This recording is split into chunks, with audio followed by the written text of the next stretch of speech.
இது இவ்வளவு பெரிய விஷயத்த சொல்லிக்கிட்டே இருக்க, தெரியும் தெரியும் அலட்சியமா சொல்லிட்டு இருக்கிறீங்க. இதெல்லாம் ஓ ஏற்பாடு தானா? ஓ, கண்டதை சொல்லி கொடுத்து நீதான் அவனை கெடுத்திருக்கிறியா? அவன் ஒண்ணு குழந்தை இல்ல, சொல்லி கொடுத்துருக்க. இல்லன்னா அவையாண்டி அவ்வளவு தைரியமா அந்த வீட்டுல போய் உட்கார்ந்துட்டு இருக்கிறான். இதுல எங்க தப்பு இருக்கு? ஆஸ்பத்திரியில இருக்கிற பைத்தியக்காரனால நம்ம புள்ள எங்க சிரத்த கண்டா? பெத்த புள்ள மேல அக்கறை இருந்ததுன்னா இனிமேல நான் சொல்றத கொஞ்சம் கேளுங்க. அந்த பைத்தியக்காரி தலைமொழிகிட்டு ராஜி நம்ம பையனுக்கு கல்யாணம் பண்ணி வைங்க. அண்ணன் துரோகம் தான் இன்னைக்கு நம்ம குடும்பத்தை ஆட்சி படைக்குது. இனிமேலாச்சும் அதை ஞாபகத்துல வச்சுக்கோங்க. ஓ, எல்லாமே திட்டம் போட்டு நடந்திருக்குதா? இன்னி வரைக்கும் ராஜி கல்யாணம் பண்ணிக்காம இருக்காளே, ஏன் யோசிச்சு பாத்தீங்களா? யார மனசுல என்ன இருக்குன்னு இப்போ ஆச்சு தெரிஞ்சுக்கணும். வினோத், வீட்டுக்கு போல இல்ல, வீட்டு பக்கமே போகாம இருந்தா மாமா வச்சு என்னமோ ஏதோ நினைச்சு வருத்தப்பட மாட்டாங்களா? எனக்கு எங்கேயுமே போக பிடிக்கல. இப்ப நீங்க பேசுறது நல்லா இல்ல. வீட்டுக்கு போகாட்டா பரவாயில்ல, பிந்துவ ஹாஸ்பிட்டல்ல போய் பார்க்க வேண்டியது உங்க கடமை இல்லையா? என்ன நீயாவது கொஞ்சம் சொல்லி அவர் மனசை மாத்தக்கூடாதா? ராஜி, நீ பேசாம போய் தூங்கு.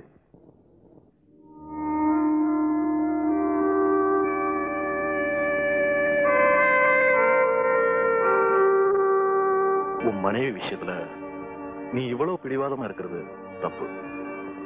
இந்த நேரத்துல எனக்கு உபதேசம் பண்றது மத்தவங்களுக்கு சுலபம். நீ உன் மனசுல என்ன நினைச்சுக்கிட்டு இருக்கிறேங்கிறது எனக்கு நல்லா தெரியும். ஆனா நீ போட்டிருக்கிற திட்டம் இருக்கு, அது நீ பாக்குற டாக்டர் தொழிலுக்கே அவமானம். ஆமா மாமா, நீங்க என்ன தப்பா பேசுறீங்க. உன்னை கையெடுத்து கும்பிட்டு கேட்டுக்கிறேன். வினோத் கல்யாணம் ஆனவன். அவன் மனைவி கிட்ட இருந்து அவனை பிரிக்கிற பாவத்தை சம்பாதிக்காத. மாமா, இவ்வளவு கேவலமா என்ன எடுப்படுவீங்க நான் நினைக்கிறேன். ராஜி, அத்தை, உங்க மகன் ஆசைப்பட்டது உண்மைதான். அதுக்காக நான் அவரோட பேசுறது பழகிறது வித்தியாசமா நினைக்காதீங்க. அதை நம்புறதுக்கு நான் ஒண்ணு முட்டாள் இல்ல. என்னங்க நீ போகல போ. மாமா, நான் சொல்றேன் நம்புங்க மாமா.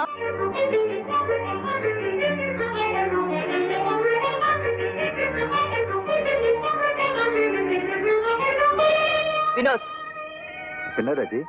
இனிமே ஒரு நிமிஷம் கூட இங்க இருக்க கூடாது. உடனே உங்க வீட்டுக்கு போங்க. ராஜி, என்னாச்சு உனக்கு? அது உங்க அப்பா கிட்ட கேளுங்க. உங்களுக்கு ஒரு மனைவி இருக்கா? அவ பக்கத்துல இருக்க வேண்டியது உங்க கடமை. அதை மறந்துட்டு நீங்க இங்க இருக்கிறது குழந்தைத்தனம். ராஜி, என்னமா அது? வினோத் இனிமே இந்த வீட்டுல இருக்க கூடாதுப்பா. அவரை உடனே அவங்க வீட்டுக்கு அனுப்பணும். ஏ, யாராவது ஏதாவது சொன்னாங்களா? இவங்க அப்பாவே சொல்லிட்டாரு. இவரை நான் கட்டிக்கு திட்டம் போட்டிருக்கேனா, அதனால தான் இந்த வீட்டுல வச்சிருக்கேனா.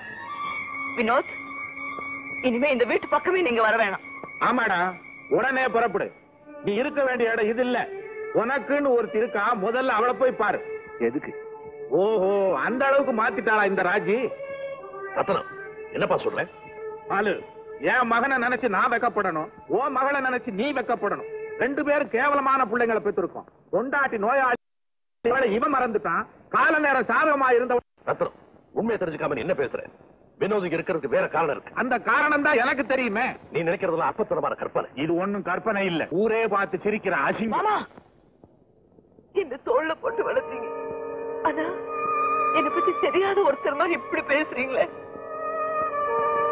ரத்னம், அன்னைக்கு உன் மகன் அவளை அழ வச்சான், இன்னைக்கு நீ. பரவாயில்ல, ஆனா ஒண்ணு, உன் குடும்பத்துக்கு என் மகன் எந்த துரோகமும் செய்யவே இல்லை.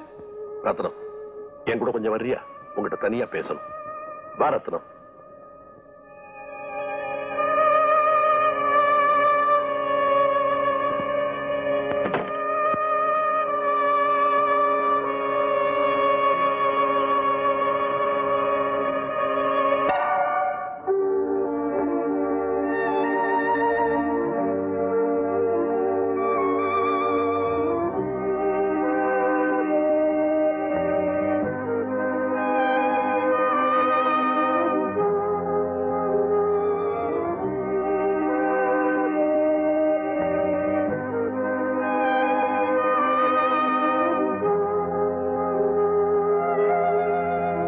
ராஜி, என்ன மன்னிச்சிரமா.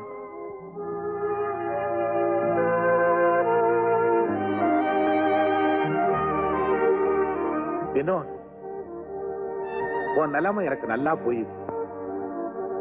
ஆனா ஒண்ணு சொல்றேன், பிந்துவ மன்னிக்கிறது தான் உனக்கு அழகு.